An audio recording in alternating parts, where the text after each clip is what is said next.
Welcome to Belief Busters Podcast, where we change the world one belief at a time. True transformation happens when we question if the beliefs we hold are of truth, or simply someone else's belief that we have internalized as our own. I'm your host, Rev. Sheree Taylor-Jones, and I'm glad you could join us on the journey. I'm super excited because we've got Martha Creek in the house again. You know how I love me some Martha. Well, let me tell you a little bit about Martha. She is Reverend Dr. Martha Creek, and it is her sincere mission to serve. And it's really evident in how she joins others in all aspects of their humanity as a peaceful presence, no matter the circumstances, with a clear understanding that each of us is fully equipped and exists in an infinite possibility field. Martha is inspired and motivated to offer practices and insights that promote balance, autonomy, mindfulness, and a solid foundation for living. Martha is no stranger to challenging situations. She facilitates churches and organizations in the midst of conflict and change, individuals in emotional, financial, physical, and spiritual distress, and extraordinary people in struggles with day-to-day challenges, looking for another way. Martha is dedicated to serving individuals in realizing their full potential. Welcome, Martha. Thank you very much. Not only is Martha dedicated to that, Martha is on it. So she's on her own unfolding and her own becoming, and it's a full-time job for me. So I love that anybody could benefit by me doing my own work. Amen, amen, amen. And what we thought we would talk about today is really looking at how prone the mind is to blame. You know, those thoughts and judgments that we have, that we hold on to. It's their fault. It's my fault. It shouldn't have happened that way. And so I guess my first question to you, Martha, is what do you think is our conditioning that creates this kind of mind flow? I think it's beyond conditioning because I see it in these children. I've got some children in my orbit now that are all under the age of 7. And I've watched them anytime anything happens. Like I literally watched one of them throw a part of a bubble making machine up on the roof. Then they walked right in the house and said the other one that wasn't out there did it. Oh my gosh. So this started early. Yes. So I believe I think it's our belief that we're going to get in trouble, that we're not going to be okay, that somebody's going to judge us, hate us, whip us, punish us in some way. So anybody that we can pin this on, and it's likely going to be somebody that wasn't there, or likely somebody that's in a more vulnerable state than we are, or in this case, it was the youngest. So the oldest, we're pinning it on the youngest, even though he wasn't there. And then not even a month ago, there was a spill. One of them spilled, there's only one kid here in the house. They spilled juice or whatever it was. And they said, it's so-and-so's fault. Like on that Brene Brown video that she says, damn you, Steve, which is her husband. You can look that up if you want to Google Brene Brown blaming. So those people weren't even around. Yes. And they blamed them. So this is how quick it is. So I don't deny conditioning and all that. There's so many questions about nature versus nurture. Yes. And I know that we're wired just a hair above an animal. And I don't mean cats and dogs. I mean, I say that we are not even as enlightened as cats and dogs and dolphins. This is more like a reptilian lizard. We're just a hair above that. Mm-hmm.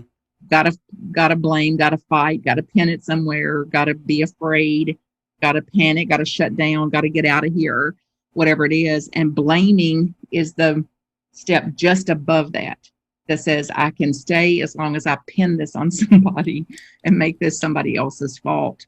And I honestly believe that it's because of how much we blame ourselves too, that we're afraid that we're the cause of something, and we're afraid to be the cause of it. And that hurts so badly that pain's got to be displaced on somebody. And that research that I referred to yesterday in the workshop I was doing, she says it's a discharge. Blaming is a discharge of discomfort. Yes. Discomfort and pain. So when you look at it, that nuts and boltish, like it's my discomfort, is going to cause me to blame.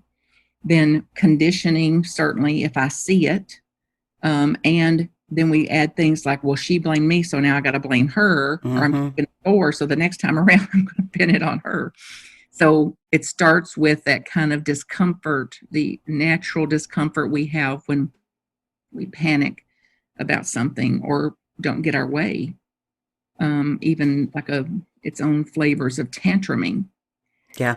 And who knows, honey, then what effect the conditioning has on it. But I think it's far more primary than that. And I don't deny that conditioning has a base of it. Right.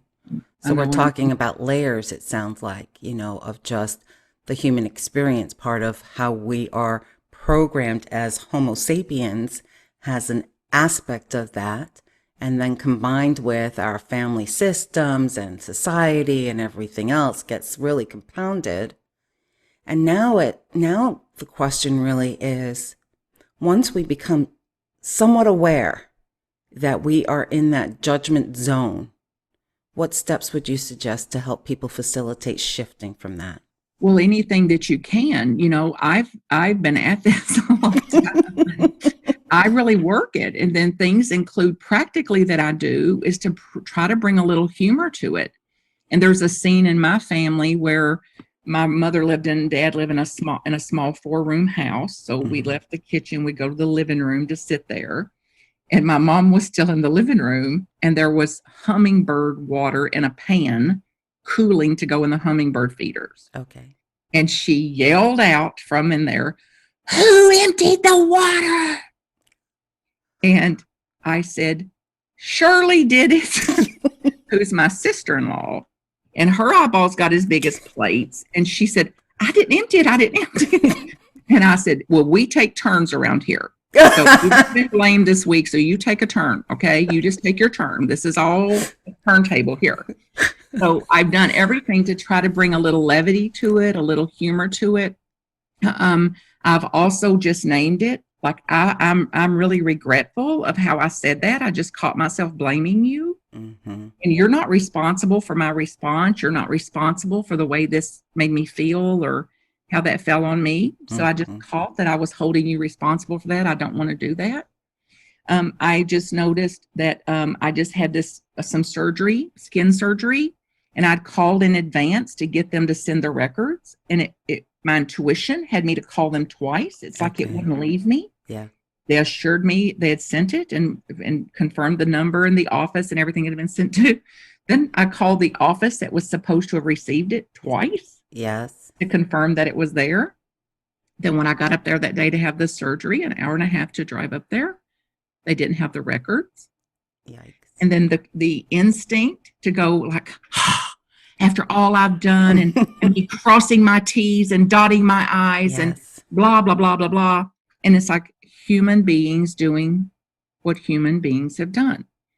And my blaming them is not going to move me in the direction of my goals here, which is to sort this out and to get these medical records.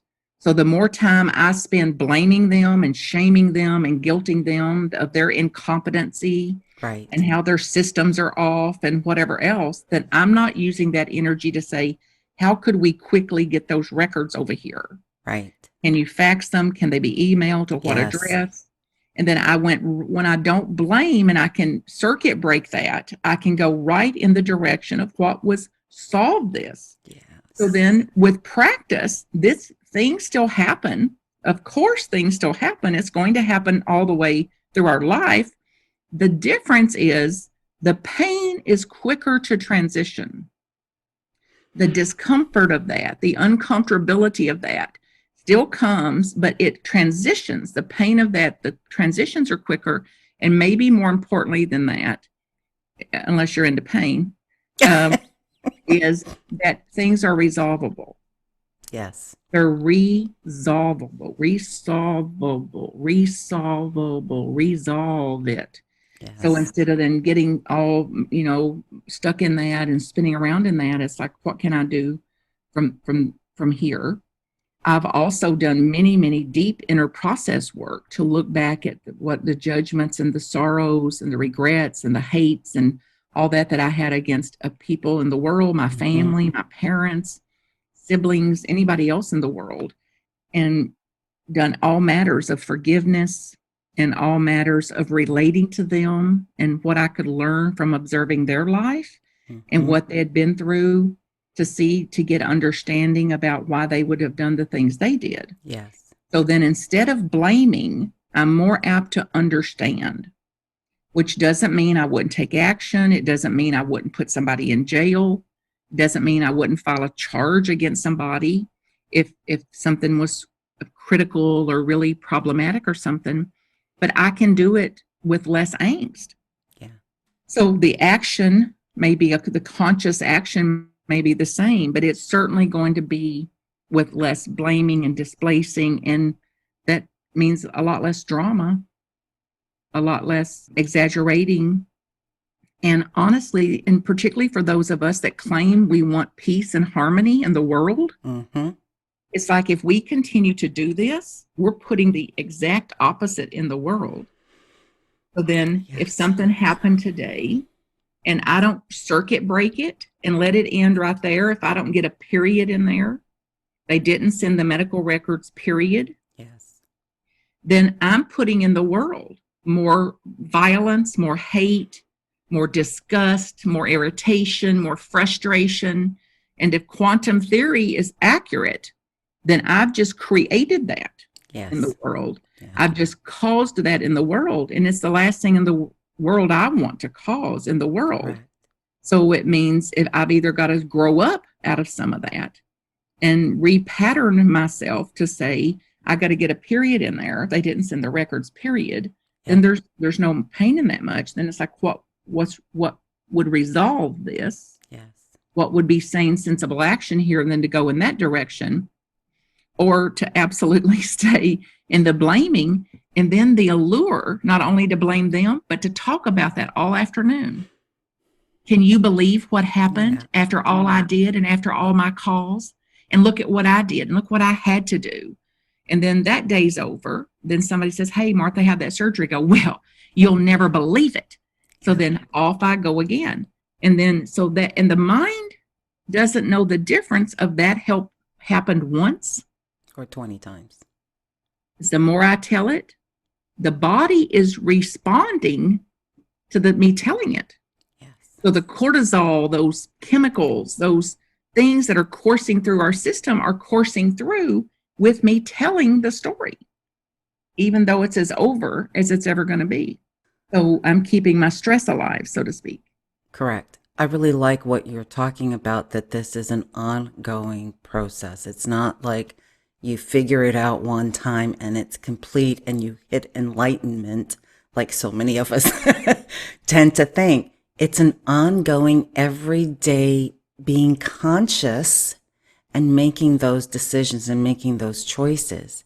And I really love what you say. The more that we do this work, it's not that it doesn't happen again. It will happen.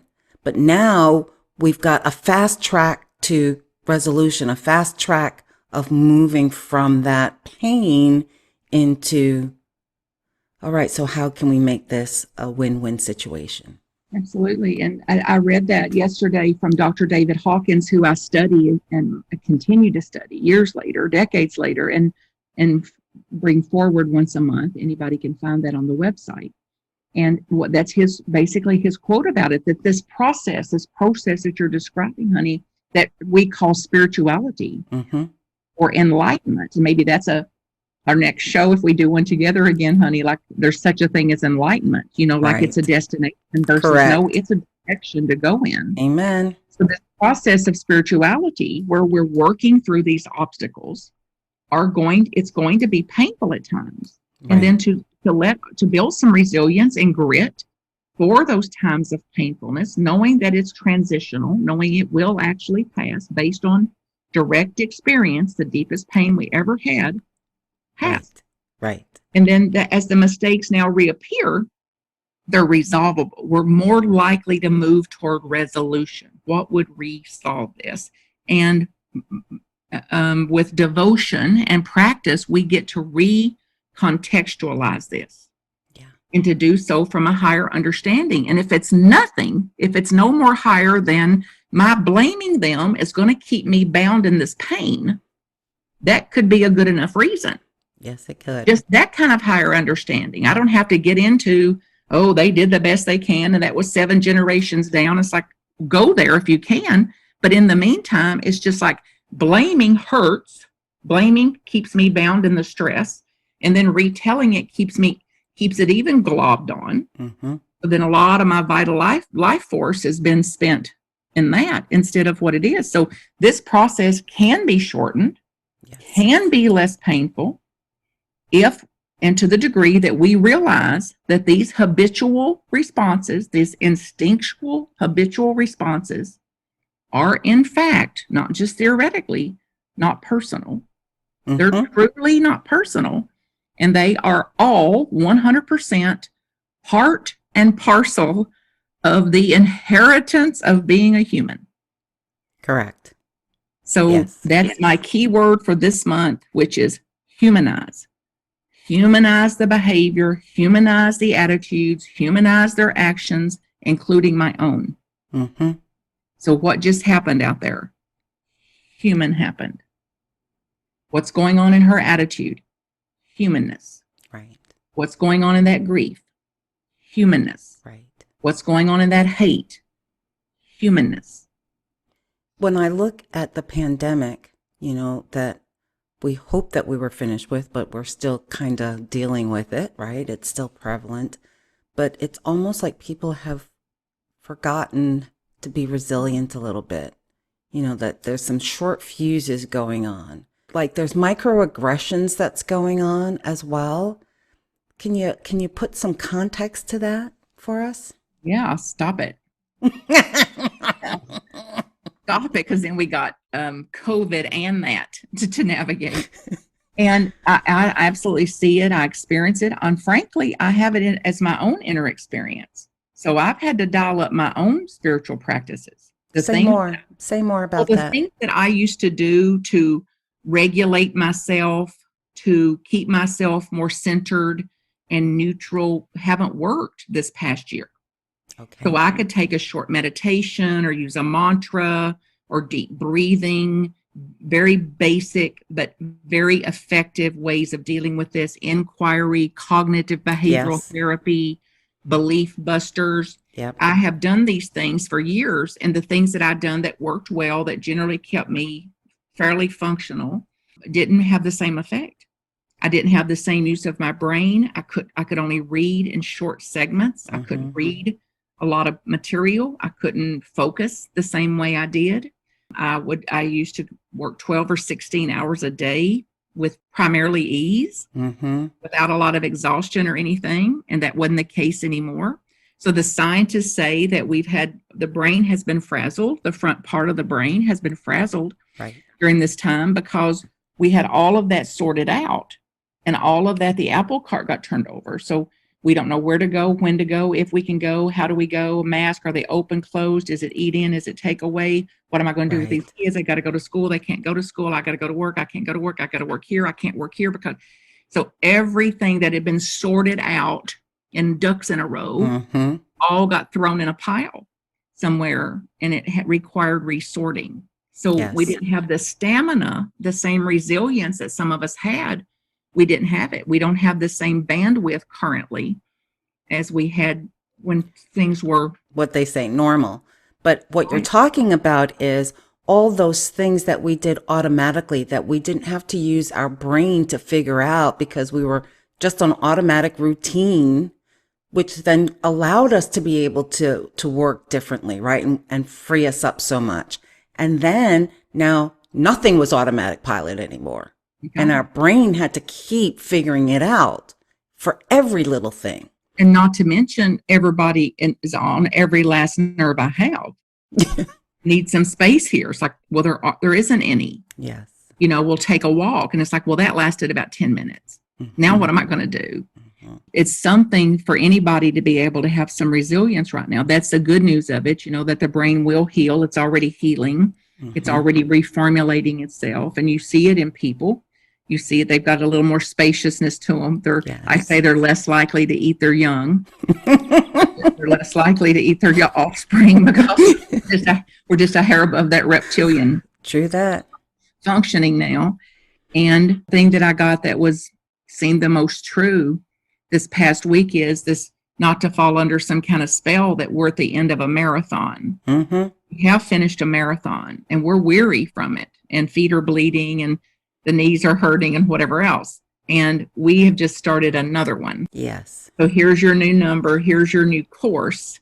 So is this resilience that you're speaking about is wise. And then what I would encourage me, as I hear it again today, it's one of my favorite words too. And honestly, I've said it so many times.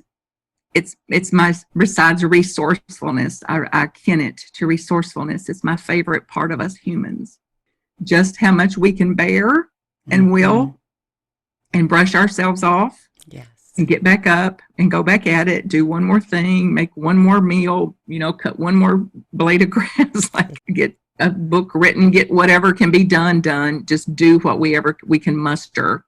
But so far, humans have proved that there's some with an uncommon grit and an uncommon resilience. Yes. And an uncommon resourcefulness, even through pain and loss and torture and other very extreme things, and tiredness and exhaustion, to find a little breath here and there that they can ride the wind of, to get to jump on that breath and let that breath do whatever it can do.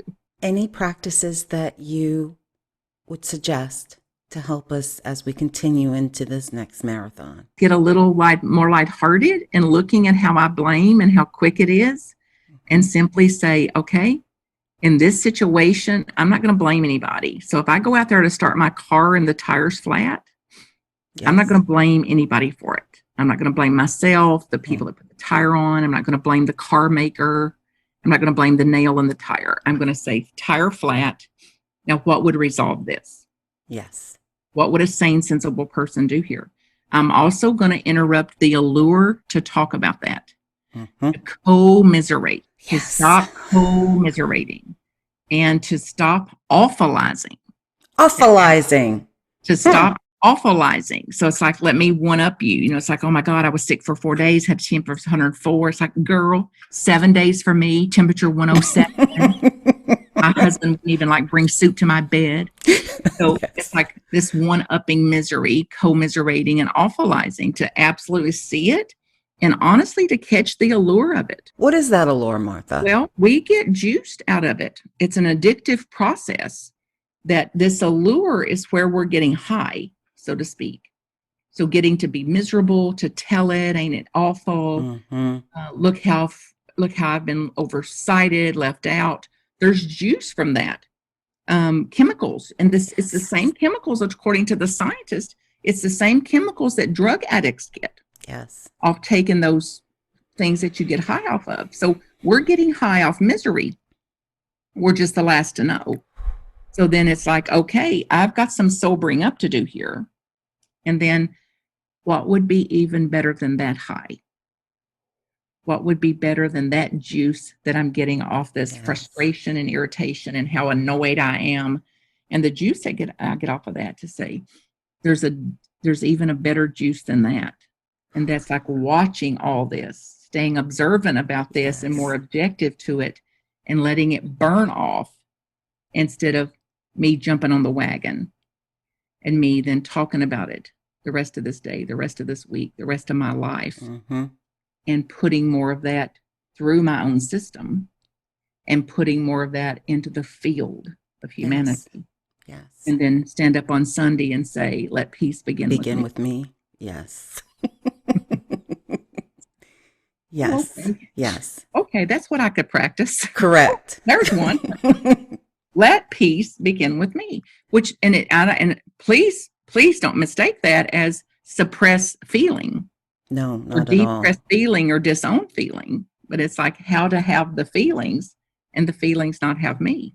And I'm in the Beatitudes again, and from the Thomas Gospel, it speaks about, and some of the other Gospels said differently, we as humans have to devour the lion. And if we don't devour the lion will devour us.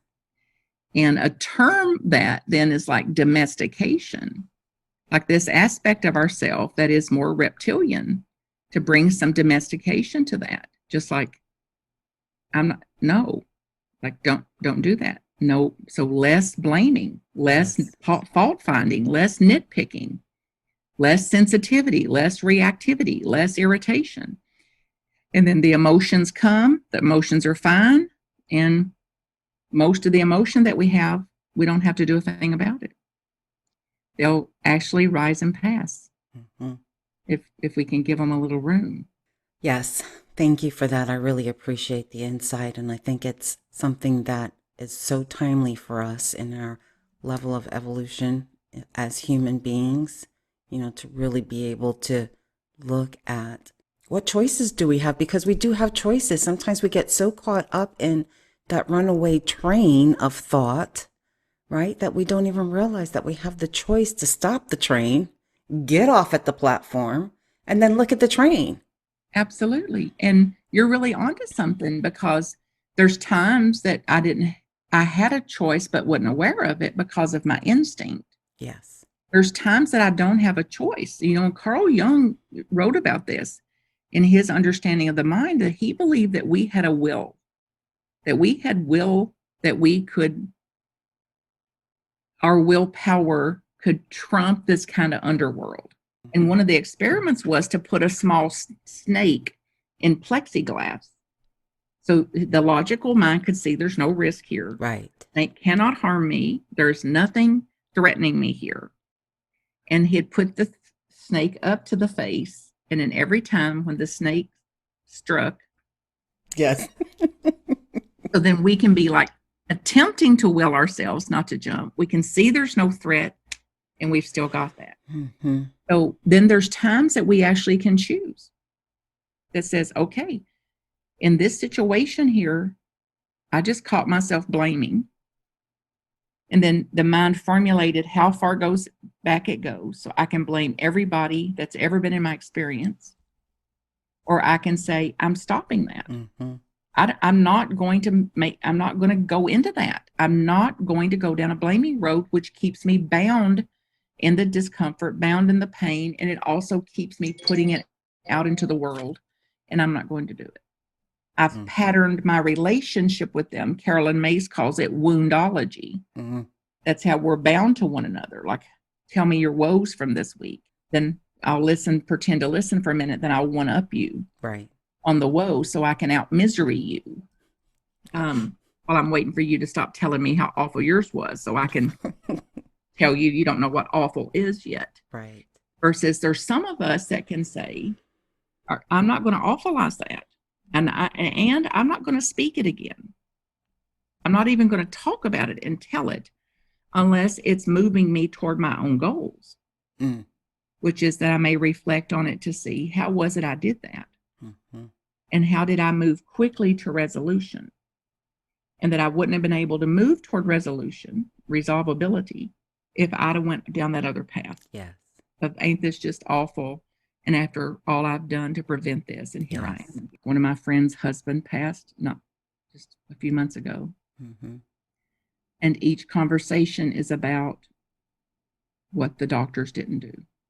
Ooh, and the painful. Torture of that, the pain of that, the pain of that. And that's how shocking it could be. Like if she just stopped blaming the doctors. And looked at her own grief and her own loss, and she may never, I don't know. I just know that I can't do it for her. And I've got to accept that she may take blaming the doctors all the way to her grave. Right. I can't know that either. Right. Yeah. So I got to stop myself, though, from blaming her for blaming them.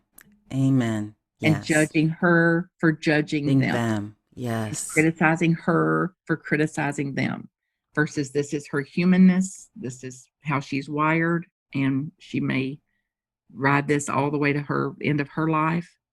And I'm learning from it and catching myself and making what I make right and wrong and what I blame. And that's a full-time job. That's a beautiful way to end this conversation, Martha. Thank you so much.